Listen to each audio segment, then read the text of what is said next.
Jusqu'à 9 heures, Good Morning Business. À 7h24, notre invité, c'est Alexandre Andlauer, analyste financier, spécialiste du pétrole chez Kepler. Bonjour. Bonjour. Et Alexandre, on a besoin de vous parce qu'on a vu que ces derniers jours, l'actualité était notamment centrée sur la hausse des cours du pétrole, 70 $ le baril pour le Brent et le brut, on a vu hier. Alors ça redescend un peu, vous allez expliquer ce qui va se passer. On a eu à votre place, hier matin, le patron de Total, PDG de Total, qui nous disait que c'était trop, que le vrai prix du pétrole, alors je ne sais pas s'il y a un vrai prix, c'est plutôt entre 50 et 60. Patrick Pouyanné nous disait ça hier. Qu'est-ce qui se passe sur le pétrole? Racontez-nous. Alors c'est assez consensuel ce qu'on entend parce qu'effectivement on est beaucoup d'opérateurs de marché, de gens de la finance à croire que le prix du pétrole est un peu trop élevé. Aujourd'hui, alors ce qui se passe, c'est qu'on a une très forte attente sur la reprise économique et donc sur la reprise de la demande à partir du printemps. Ceci étant, à ce stade, on ne voit pas vraiment de signes qui confirment cela. Oui, pour le moment, elle reste inférieure. Elle reste inférieure et surtout, on a encore 200 millions de barils de trop. Beaucoup de stocks, c'est ce que disait Patrick Pouyanné. Et on ne voit pas de déclin depuis le début de l'année. Alors, autant l'an passé, au 4e trimestre, on a vu une baisse de 100 millions de barils sur les réserves au niveau mondial, autant depuis le début de l'année, ça a plutôt même tendance à monter. Donc on voit une décorrélation entre ce qui se passe sur le prix du pétrole et ce qui se passe derrière, effectivement, sur les marchés physiques. C'est lié peut-être aux Saoudiens qui ont refusé d'augmenter les quotas dans le cadre de la dernière réunion de l'OPEP+, non? Alors ça a été une surprise. Ça a été une surprise et c'est quelque part l'Arabie Saoudite et l'OPEP qui veulent montrer, qui reprennent la main sur le marché. Il faut savoir que la Russie et le schiste avaient un peu perturbé ça ces dernières années. Mais si l'Arabie Saoudite a décidé de ne pas remettre tout ce pétrole sur le marché, c'est aussi parce que justement ils ont toutes ces données. Ils voient qu'effectivement, le marché peut encore être relativement fragile, fondamentalement, que la demande n'est pas de retour et qu'on a encore tous ces stocks. 200 millions, c'est quand même énorme. Il faut quasiment 1 million de retraits par jour jusqu'à la fin de l'année, juste pour revenir au niveau qui pourrait justifier un prix du baril à 70 $. Ça peut durer longtemps, cette situation ? Ça peut durer tant que les pays producteurs de l'OPEP continue de restreindre la production, tant qu'il y a cette entente. Pour l'instant, elle existe. Et donc de restreindre leurs revenus quelque part, non? Et de restreindre leurs revenus, mais les réserves de change de l'Arabie Saoudite, si on parle de l'Arabie Saoudite, c'est encore relativement élevé.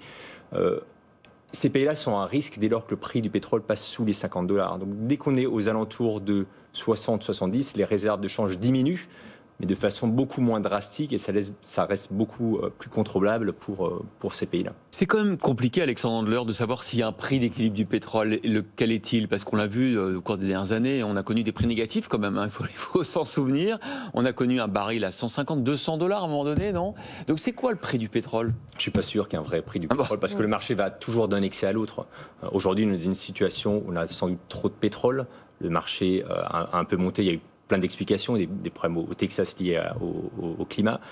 On va sans doute rebaisser un peu dans des prochaines semaines, prochains mois.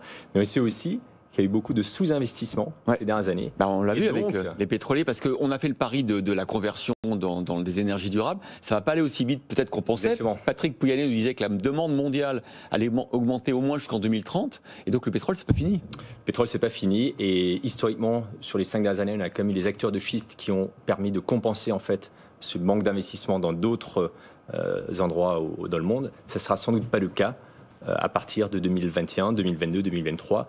Et donc, on pourra avoir un gros risque sur les prix du pétrole. Pas cette année, une fois de plus, parce qu'on a suffisamment de pétrole en stock. Mais ce n'est pas exclu qu'on retrouve un baril à 100 $ dans les 2-3 prochaines années, qui d'ailleurs pourrait de ce fait accélérer la transition énergétique, parce qu'elle permettrait en fait aux énergies renouvelables d'être plus rentables. Il y a aussi le contexte évidemment géopolitique avec les nouvelles attaques des Houthis du Yémen contre les installations d'Aramco, c'est il y a 24 heures. Est-ce que ça peut jouer aussi sur ces tensions et sur le prix? Ça peut jouer, c'est ce qu'on appelle la prime de risque géopolitique sur le marché, mais cette prime de risque géopolitique, elle est totalement minorée aujourd'hui parce que s'il devait y avoir du pétrole qui manque en Arabie Saoudite, on sait qu'on a tout ce pétrole en stock. Donc on revient toujours, pour voir les fondamentaux du pétrole, l'offre et la demande, vous avez les stocks, qui est un peu l'équation pour savoir où l'on est. Et on a ces 200 millions de barils de trop. Donc oui, il y a un risque géopolitique. Oui, ça peut pousser à des prix du pétrole plus haut. Mais regardez ce qui s'est passé hier. Ça a monté en début de séance et on a fait moins 3% hier sur les prix du pétrole. Donc ça monte bel et bien. Alors même qu'il y avait une attaque des équipements d'Aramco. Hein. Exactement. Donc c'est un risque qui existe, qui a toujours existé sur le pétrole. Mais aujourd'hui, je pense que cette prime de risque doit pas être très, très élevée. Une dernière question pour les consommateurs, que ce soit les particuliers, les entreprises. Le prix auquel on paye aujourd'hui le pétrole tient compte de ce baril à $70 ou pas encore tout à fait? Pas encore. Il y a toujours un décalage de 2 à 3 semaines, donc on risque d'avoir des prix du pétrole à des prix à la pompe plus élevés dans les 10 prochains jours.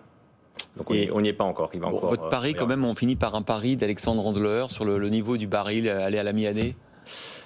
Je suis assez d'accord avec Patrick Pouyanné, on peut retourner à 50-60 $. C'est plutôt à partir de 2023 que j'en serai un pari où le baril pourrait revenir à 100 $. Ouais, tant qu'on ne se débarrassera pas du pétrole et tant qu'on ne commencera pas à infléchir la consommation, c'est-à-dire pas avant 2030. Exactement. Il y aura ce risque. Merci beaucoup, Alexandre Randler. Juste une remarque, vous étiez avant à Londres, maintenant vous êtes à Strasbourg en télétravail. C'est incroyable le nombre d'entreprises qui décident d'abandonner leur siège parisien ou londonien pour laisser les gens travailler là où ils habitent. Oui, on a un an d'historique maintenant pour voir que ça a très bien fonctionné. La société est en croissance, les employés sont heureux.